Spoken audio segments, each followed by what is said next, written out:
Ce que c'est que la Pâque, parce que généralement, il y a des fêtes que nous célébrons et puis on ne sait pas pourquoi on célèbre, on ne connaît pas l'origine, quelle est la portée spirituelle qui est rattachée à cela, alors qu'il est important que chacun d'entre nous, avant de poser une action, qu'il sache pourquoi il est en train de poser.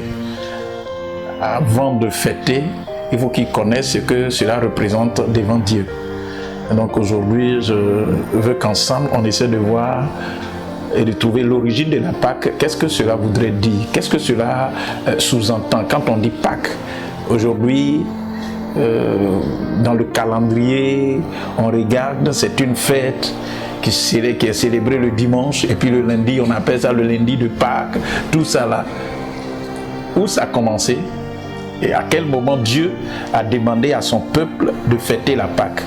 Donc je vais vous inviter à lire dans Exode chapitre 12, le verset 1 jusqu'au verset 28. Verset 28. L'Éternel dit à Moïse et à Aaron dans le pays d'Égypte, ce mois-ci sera pour vous le premier des mois, il sera pour vous le premier des mois de l'année. Parlez à toute la communauté d'Israël et dites, le 10 de ce mois, on prendra un agneau pour chaque famille, un agneau par maison. Si la famille est trop peu nombreuse pour un agneau, on le prendra avec son voisin le plus proche de la maison, selon le nombre des personnes. Vous répartirez cet agneau d'après ce que chacun peut manger. Ce sera un agneau sans défaut, mâle, âgé d'1 an. Vous pourrez prendre un agneau ou un chevreau. Vous l'aurez en garde jusqu'au 14e jour de ce mois, et toute l'assemblée de la communauté d'Israël l'immolera entre les deux soirs. On prendra de son sang et l'on en mettra sur les deux poteaux, sur le linteau de la porte des maisons où on le mangera. Cette nuit même, on en mangera la chair. On la mangera rôtie au feu avec des pains sans levain et des herbes amères. Vous ne le mangerez pas à demi-cuit, ni bouilli dans l'eau, mais il sera rôti au feu, la tête avec les pattes et les entrailles. Vous n'en laisserez rien jusqu'au matin. Et s'il en reste quelque chose le matin, vous le brûlerez au feu. Voici comment vous le mangerez. Une ceinture à vos reins, vos sandales aux pieds et votre bâton à la main. Et vous le mangerez à la hâte. C'est la Pâque de l'Éternel. C'est la Pâque de l'Éternel. Cette nuit-là, je parcourrai le pays d'Égypte et je frapperai tous les premiers-nés du pays d'Égypte, depuis les hommes jusqu'au bétail, et j'exercerai des jugements contre tous les dieux de l'Égypte. Je suis l'Éternel. Le sang vous servira de signe sur les maisons où vous serez. Je verrai le sang, je passerai au-dessus de vous, et il n'y aura pas sur vous de fléau destructeur quand je frapperai le pays d'Égypte. Ce jour sera pour vous un souvenir. Un souvenir. Vous le célébrerez comme une prescription perpétuelle dans chaque génération. Pendant 7 jours, vous mangerez des pains sans levain. Dès le premier jour, vous supprimerez le levain de vos maisons. Car toute personne qui mangera du pain levé du premier jour au 7e jour sera retranchée d'Israël. Le premier jour, vous aurez une sainte convocation, et le 7e jour, vous aurez une sainte convocation. On ne fera aucun ouvrage ces jours-là. Vous pourrez seulement préparer la nourriture de chaque personne. Vous observerez la fête des pains sans levain, car c'est en ce jour précis que j'aurai fait sortir vos troupes du pays d'Égypte. Vous observerez ce jour comme une prescription perpétuelle pour toutes vos générations. C'est ça. Le premier mois, le 14e jour du mois au soir, vous mangerez des pains sans levain jusqu'au soir du 21e jour. Pendant 7 jours, il ne se trouvera pas de levain dans vos maisons, car toute personne qui mangera du pain levé sera retranchée de la communauté d'Israël. Que ce soit dans le pays, un immigrant ou un autochtone. Vous ne mangerez aucun pain levé. Dans tous les lieux où vous habiterez, vous mangerez des pains sans levain. C'est ça. Moïse appela tous les anciens d'Israël et leur dit, allez prendre du petit bétail dans vos familles et immoler la Pâque. Vous prendrez ensuite un bouquet d'hysope vous le tremperez dans le sang qui sera dans le bassin et vous toucherez le linteau et les 2 poteaux de la porte avec le sang qui sera dans le bassin. Nul de vous ne sortira de sa maison jusqu'au matin. Quand l'Éternel traversera l'Égypte frappée et qu'il verra le sang sur le linteau et sur les 2 poteaux, l'Éternel passera par-dessus la porte et ne laissera pas le destructeur entrer dans vos maisons pour vous frapper. Vous observerez cela comme une prescription pour vous et pour vos fils à perpétuité. Quand vous serez entrés dans le pays que l'Éternel vous donne selon sa parole, vous observerez ce rite. Lorsque vos fils vous diront que signifie pour vous ce rite, vous répondrez, c'est le sacrifice de la Pâque en l'honneur de l'Éternel qui a passé par-dessus les maisons des Israélites en Égypte, lorsqu'il frappa les Égyptiens et qu'il préserva nos maisons. Le peuple s'inclina et se prosterna. Et les Israélites s'en allèrent. Ils firent exactement ce que l'Éternel avait ordonné à Moïse et à Aaron. Amen. Amen. Gloire à Dieu. Amen. Voilà. Je vous ai dit, c'est juste pour que nous puissions comprendre l'origine de la Pâque. C'est vrai que dans l'évolution des choses, dans la progression, les générations, au fur et à mesure, il y a eu des améliorations, il y a eu des changements et autres. Sinon, vous allez voir que ça couvre 7 jours. La fête de la Pâque, ça couvre 7 jours. Et pendant ces 7 jours-là, c'est une des grandes solennités parce que ça traduit la délivrance du peuple hébreu de la servitude. Voilà. Et vous allez voir que Dieu va leur demander de se préparer, de s'organiser, d'être discipliné parce que il va dire de prendre un agneau sans défaut. Ça va? Un agneau sans défaut. Et cet agneau-là, on doit le tuer et prendre de son sang pour mettre sur le linteau des portes. Pourquoi? Parce que après la sortie, il doit y avoir un jugement. Ou bien même avant la sortie, il peut y avoir, parce que vous allez voir que les dieux de Pharaon ont été sérieusement touchés, affaiblis pour qu'il y ait délivrance. Il a fallu que Dieu fasse ça pour qu'il y ait délivrance. Donc, la Pâque, ce n'est pas une fête ordinaire, ça doit être quelque chose de sérieux. C'est vrai qu'aujourd'hui en Côte d'Ivoire, il y a un peuple, on les regarde pour dire que c'est eux qui fêtent la Pâque. Le peuple baoulé, on dit Pâquino. Et quand vous lisez déjà le premier vers, il a dit quoi? L'Éternel parla, l'Éternel dit à Moïse et à Aaron dans le pays d'Égypte. Il dit, ce mois-ci sera pour vous le premier des mois. Et il sera pour vous le premier des mois de l'année. Parlez à toute l'assemblée d'Israël et dites. Amen. Vous savez, quand vous lisez bien la Bible, avant que Dieu ne fasse quelque chose, il annonce d'abord. Avant qu'il ne fasse, il annonce d'abord. Ils ont souffert pendant des années, mais le temps est arrivé de la délivrance. Et ils ont l'habitude de vivre ce mois. Ils ont l'habitude de passer dans ce mois. Mais Dieu va dire, ce mois-ci sera pour vous le premier mois de l'année. Ça va? Ça veut dire que vous allez voir que dans une année, il y a un certain événement qui va te marquer. Et la façon dont ça va te marquer, ça va tellement être dans ton esprit que tu vas te dire que c'est le départ de quelque chose.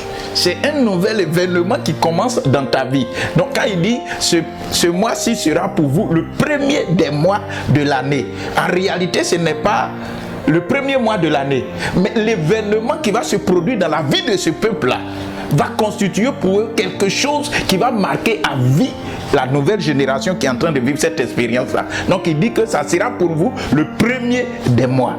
C'est-à-dire la délivrance que Dieu est capable d'opérer dans la vie de la Côte d'Ivoire même. C'est vrai qu'aujourd'hui, si on regarde avec la télévision, je vous ai déjà dit de ne jamais être troublé par rapport à tout ce que nous voyons, mais d'être serein parce que Jésus est avec nous. Parce que l'Éternel ne peut pas nous abandonner. Voilà. Il y a tout ce que nous voyons, mais il y a ce que Dieu a déjà planifié pour chacun d'entre nous. Et comme si c'était planifié, comme si c'était organisé, c'est dans cette période que nous allons fêter la Pâque. Alléluia. Donc vous allez voir que ce mois-ci, après avoir fêté, si nous comprenons le sens prophétique qui est caché derrière là, ça sera un temps de délivrance. Ça sera un temps de délivrance. Si tu fêtes la Pâque comme Dieu veut qu'on la fête, si tu fêtes la Pâque et tu la manges comme il se doit, tu vas voir que à partir de là, ça sera pour toi un nouveau jour d'une nouvelle année. Amen. Alléluia. Bien. Et vous allez voir qu'on ne la fête pas comme les autres fêtes. Parce que quand tu fais des recherches, la Pâque, ça veut dire passer outre. Ça va? Passer outre.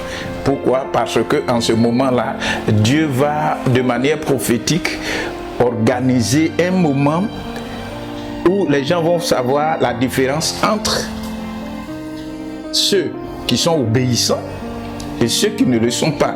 Il va dire à chaque famille, vous allez prendre un agneau, vous allez tuer. Il a dit ça, mais il y a des gens qui vont faire et il y a des gens qui ne le feront pas. Donc il y a le signe de l'obéissance à ce que nous entendons de la part du Seigneur. Dieu dit, tu veux être délivré, tu dois être délivré, tu ne dois plus être dans la servitude. Mais il te dit, mais si tu veux, tu obéis et puis tu es délivré. Si tu veux, tu n'obéis pas et puis tu es sous la servitude. C'est ce que nous voyons aujourd'hui. Tu peux parler, tu peux annoncer l'évangile à quelqu'un, tu peux annoncer Jésus à quelqu'un avec tout ce que nous sommes en train de voir, constater dans le monde entier, en Côte d'Ivoire. Il y a des gens à qui tu leur prêches l'évangile et puis bon, ils n'acceptent pas. C'est la même chose. Dieu dit que chaque famille prenne la décision de tuer un agneau. Quand tu vas tuer là, une des choses importantes que Dieu veut, c'est le sang de cet agneau-là. Il dit, vous allez mettre sur le linteau. Le linteau, c'est ce qui est au-dessus de la porte. Et puis les poteaux, le bois qui traverse, et puis les poteaux. Il dit, c'est une marque. Ça va? C'est une marque. Et cette marque-là, il dit, l'esprit de mort va passer. Parce qu'il va prononcer un jugement contre ceux, c'est-à-dire les Égyptiens qui nous ont mis dans la servitude pendant des années. Et quand il va passer, tous ceux qui seront obéissants, qui vont tuer l'agneau et qui vont mettre le sang, Dieu là, il sait, par notre niveau d'obéissance, par notre niveau de consécration, qui doit être épargné, qui ne doit pas être épargné par sa façon de faire. Parce qu'il y a des gens, ils ne vont pas tuer l'agneau. Et quand ils ne vont pas tuer l'agneau, parce que c'est un sacrifice, plusieurs refusent de faire des sacrifices. Aussi longtemps que tu ne feras pas de sacrifice, tu ne seras pas délivré. Ça va? Pour que tu sois délivré, il faut que tu fasses un sacrifice. Donc le sacrifice, tu vas prendre le sang, tu vas mettre sur le linteau. C'est un effort. Parce que prendre le sang pour mettre au-dessus, forcément ça va tomber sur toi. Ça va? Mais il y a des gens, c'est pas facile, hein?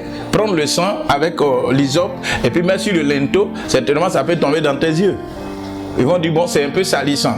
Vous allez voir que il y a certaines actions prophétiques, quand tu demandes aux gens de faire, ils vont te dire comme ça, c'est un peu salissant, ça coûte, là c'est comme si, parce que les gens, tant qu'ils n'ont pas compris, ils ne s'y engagent pas. Alors qu'avec Dieu, c'est pas tout qu'on comprend, hein? On s'engage et puis on voit la manifestation se produire dans notre vie. Amen.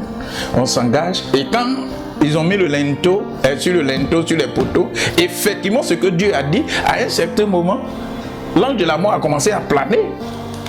Et la Bible dit, tous ceux qui ont été épargnés de la mort, quand l'esprit de mort est passé, c'est là où il y avait le sang de l'agneau, c'est là où il y avait, comment est-ce qu'on appelle, sur le linteau, sur le poteau, l'esprit de mort n'est pas rentré.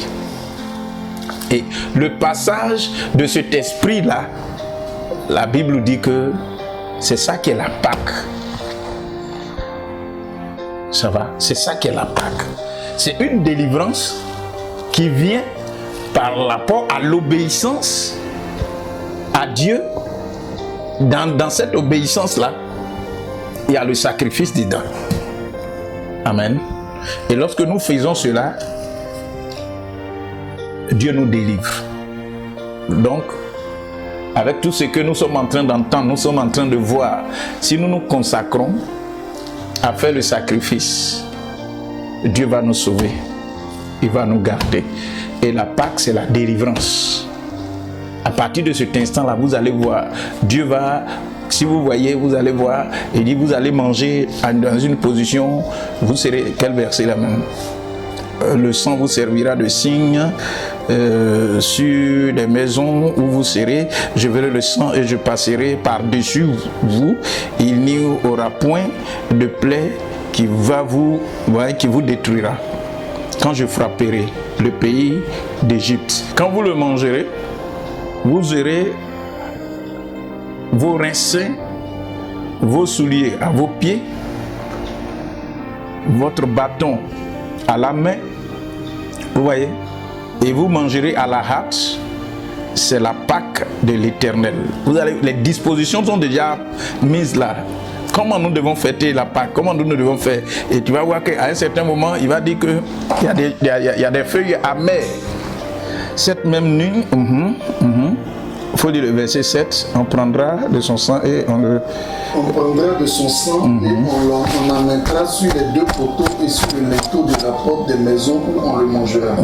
Cette nuit même, on en mangera la chair. On en mangera la chair. On en mangera rôti au feu, avec des pains sans levain et des herbes amères. Voilà, les pains sans levain, c'est le symbole de la sainteté, de la pureté. Ça va. Les pains sans levain, c'est le symbole, ça signifie que la Pâque doit être fêtée dans un esprit de pureté. Et il dit quoi? Avec des herbes amères. C'est la souffrance. Nous étions aux États-Unis et puis le pasteur, ne pas dire Richard Gruen, notre formateur, il a dit qu'il allait nous montrer comment les Israélites fêtent réellement, parce que lui, il a participé plusieurs fois à cette fête-là. Il est allé fêter en Israël. Et donc, les herbes amères, l'année dernière, chacun d'entre nous a eu un peu, il a mis des bols devant nous. Quand tu prends et que tu manges, et dit réellement c'est ce qui s'est passé là-bas. Il n'y a pas quelqu'un qui a mangé ça et puis ses larmes ne vont pas couler. Et il nous a fait expérimenter ça. Il dit c'est de cela. Parce qu'il y a la souffrance dedans. La souffrance de notre Seigneur à la croix. C'est ça qui symbolise ça. Les herbes amères. C'est pas facile. Donc suivre le Seigneur, c'est pas chose facile. Mais lorsqu'on persévère et puis on le suit, à la fin, on est délivré et on est sauvé. Alléluia. Aujourd'hui, il est important que chacun d'entre nous prenne conscience de la situation que la terre tout entière est en train de traverser. Parce que mine de rien, c'est comme si cette maladie est venue nous mettre dans une certaine servitude. C'est difficile pour nous d'être libres, pour ne pas dire nous ne sommes pas libres. On parle de confinement, chacun est chez lui à la maison, même on peut même plus se saluer, on peut même plus se voir, même dans la rue on demande qu'on ne se touche plus. Ça veut dire que nous sommes en train d'être dans une autre servitude. Alors que le Seigneur Jésus est venu pour nous rendre libres. Mais au vu de ce que nous sommes en train de vivre là, est-ce que nous sommes réellement libres? Non. Il est important que sur le plan spirituel, nous comprenions que la guerre, que les gens parlent beaucoup, c'est une guerre qui est purement spirituelle. Donc ensemble, si nous comprenons dans cette période-là, c'est ça que la Pâque se présente. Si nous fêtons la Pâque en tenant compte les valeurs que Dieu lui-même nous a imposées, en nous sanctifiant, en nous purifiant, en nous disposant et en observant les prescriptions pour dire, il faut que le sang soit sur le linteau des portes. Il faut que le sang soit sur les poteaux des portes. Le sang de Jésus-Christ, nous ne le voyons pas physiquement, mais Jésus lui-même, il est en nous, son esprit est en nous. Donc cette porte-là, c'est notre être intérieur. Ce sont nos pensées lorsque nous allons l'activer et que c'est en harmonie avec la pensée de Dieu, avec le Saint-Esprit, et que Dieu sait que nous sommes purs dans notre façon de faire, dans notre façon d'agir. C'est à partir de là que la délivrance va venir. Donc il est important que dans cette semaine-là, que chacun se prépare. Parce qu'il y a plusieurs événements, mais c'est un élément qui a marqué la vie du peuple hébreu. Ils sont sortis de la servitude. Toi qui m'entends, c'est sûr, certainement tu ne comprends pas. Mais les jours à venir, je vais parler de la Pâque dans un autre sens. Et tu verras qu'en réalité, la Pâque, c'est le symbole de notre délivrance. Que nous devons être délivrés de cette maladie, nous devons être délivrés de ce virus. Et même quand ça va attaquer les autres, de la même manière que l'ange de la mort est passé, et puis dans certaines maisons, il n'est pas rentré. Dans ta vie, l'ange ne rentrera pas lorsque tu comprendras le sens de la Pâque. Donc que Dieu te bénisse, parce que je sais que toi et moi, nous sommes dans le même esprit, et ce mauvais vent-là ne rentrera pas chez toi, le mauvais vent ne rentrera pas chez moi, le mauvais vent ne rentrera pas chez une de nos connaissances, parce que l'Éternel Dieu, et lui, il est mort à la croix. Jésus est mort à la croix pour que son sang qui a coulé à la croix là soit pour nous une protection. Donc mon frère, toi et moi, nous avons déjà un protecteur. C'est Jésus et c'est son sang. Amen.